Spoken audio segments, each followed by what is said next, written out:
Bengaluru blast के 2 संदिग्धों को एनआईए ने बंगाल से गिरफ्तार कर लिया है। राष्ट्रीय जांच एजेंसी ने बेंगलुरु कैफे ब्लास्ट में 2 संदिग्धों को पश्चिम बंगाल से गिरफ्तार किया है। एनआईए सूत्रों के मुताबिक ये कई दिनों से राज्य में छिपे हुए थे। इस घटना में शामिल मुख्य आरोपी मुजमिल शरीफ को घटना के 27 दिन बाद गिरफ्तार किया गया था, लेकिन अन्य 2 आरोपियों का पता नहीं चल पा रहा था। एनआईए ने उनका पता लगाने के लिए आर्थिक इनाम की भी घोषणा की थी। उन्होंने एक अधिसूचना जारी कर कहा था कि अगर पुलिस को कोई भी इन दोनों संदिग्धों के बारे में जानकारी देता है तो उस व्यक्ति को 20 लाख रुपए का इनाम दिया जाएगा। एक संदिग्ध पर 10 लाख रुपए का इनाम रखा गया था। राज्य पुलिस ने दावा किया है कि महज 2 घंटे में अभियुक्तों को गिरफ्तार कर लिया गया है। গতকাল রাতে আমাদের কাছে একটি ইনফরমেশন আসে এবং সেই ইনফরমেশনের উপর ভিত্তি করে পশ্চিমবঙ্গ পুলিশ এবং সেন্ট্রাল ইন্টেলিজেন্স এজেন্সির একটি যৌথ অপারেশন হয় এবং ইনফরমেশন আসার সাথে সাথেই সমস্ত ওয়ার্কআউট করে 2 ঘন্টার মধ্যে যে রামেশ্বরম ব্লাস্ট কেস আছে তার 2 জন অভিযুক্তকে গ্রেপ্তার করা হয়।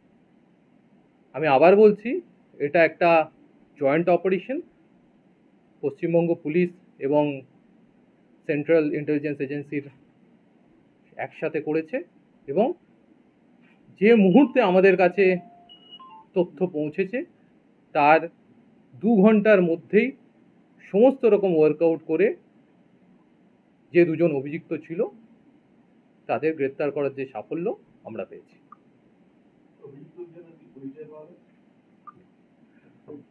এই বিষয়ে যে কোনো যেটা ইনভেস্টিগেশনের বিষয়ে আপনাদের ইনভেস্টিগেশন এজেন্সি বলতে পারবে, আমরা কিছু বলতে পারবো। এরা কতদিন ধরে ছিল?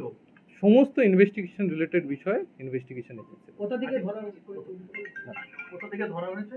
ওই দীঘার একটা হোটেলের কথা বলা হচ্ছে, ওটা কোন হোটেল? ইনভেস্টিগেশন এজেন্সি, আমরা কিছু বলতে পারবো। কদিন আগে তো মধ্যপ্রদেশ থেকে অ্যারেস্ট হয়েছিল কোনো এক জঙ্গি। বিজেপির আইটি সেলের সদস্য হয়ে মধ্যপ্রদেশে জঙ্গিরা বসেছিল। উত্তরপ্রদেশ থেকেও অ্যারেস্ট হয়েছে।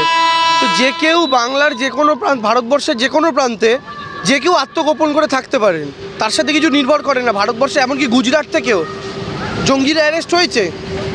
তো স্বাভাবিকভাবে যদি গুজরাট থেকে অ্যারেস্ট হতে পারে, যদি মহারাষ্ট্রে তারা লুকিয়ে থাকতে পারে, মধ্যপ্রদেশে লুকিয়ে থাকতে পারে, উত্তরপ্রদেশে লুকিয়ে থাকতে পারে, বাংলার মাটিতেও কেউ থেকে থাকতে পারেন।